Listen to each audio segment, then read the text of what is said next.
दोस्तों, अॼु असां समुंड जो सैर कंदे काउंटिंग सिखंदासीं। असां कुझु शयुनि खे काउंट कंदासीं। हे ॾिसो, हिन ब्लू फिश खे काउंट करियूं था। 1 हे 1 फिश आहे। दोस्तों, छा तव्हां ॿुधाए सघो था त तव्हां खे स्क्रीन ते केतिरा बबल्स नज़र अची रहिया आहिनि? अचो काउंट करियूं था। 1 2 हिते 2 बबल्स आहिनि। हे ॾिसो, केतिरा प्यारा टर्टल्स आहिनि। तव्हां खे समुंड में वेलकम करे रहिया आहिनि। अचो त ॻणियूं था त हे केतिरियूं टर्टल्स आहिनि। 1 2 3 हिते 3 टर्टल्स आहिनि।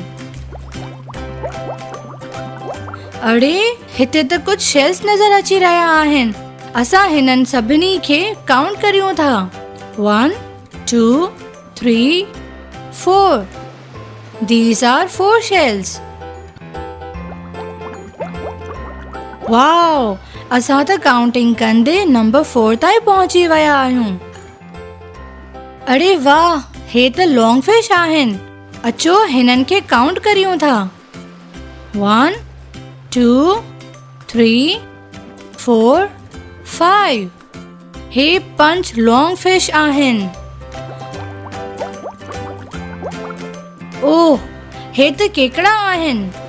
दोस्तों, हाणे तव्हां बि काउंटिंग करण में मुंहिंजी मदद करियो। छा तव्हां सही काउंट कयो?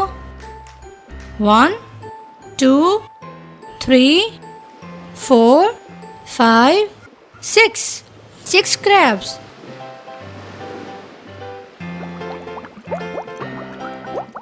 तव्हां बि काउंट करियो। हे तमामु प्यारियूं ऑरेंज फिश आहिनि ऐं हिननि खे काउंट करियूं था। 1 2 3 4 5 6 7 हे 7 ऑरेंज फिश आहिनि। हिते त कुझु पर्ल्स नज़र अची रहिया आहिनि। अचो काउंट करियूं।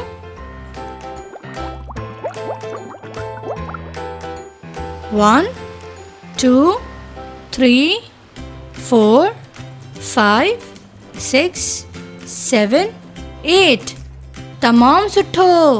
हे 8 ख़ूबसूरत पर्ल्स आहिनि।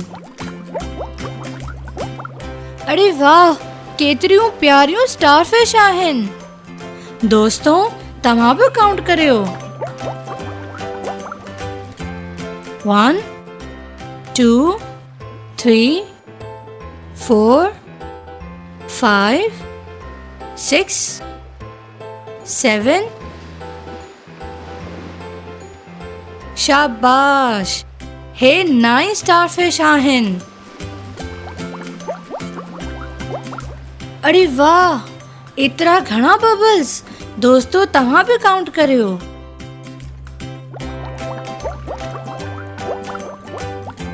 1 2 3 4 5 6 7 8 9 10 वाओ, हे 10 बबल्स आहिनि।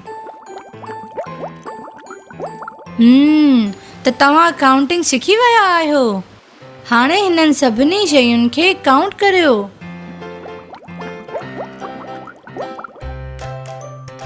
गुड, हे 7 आहिनि।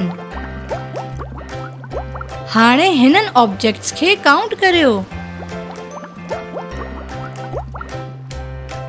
बिल्कुलु ठीक, हे 9 आहिनि।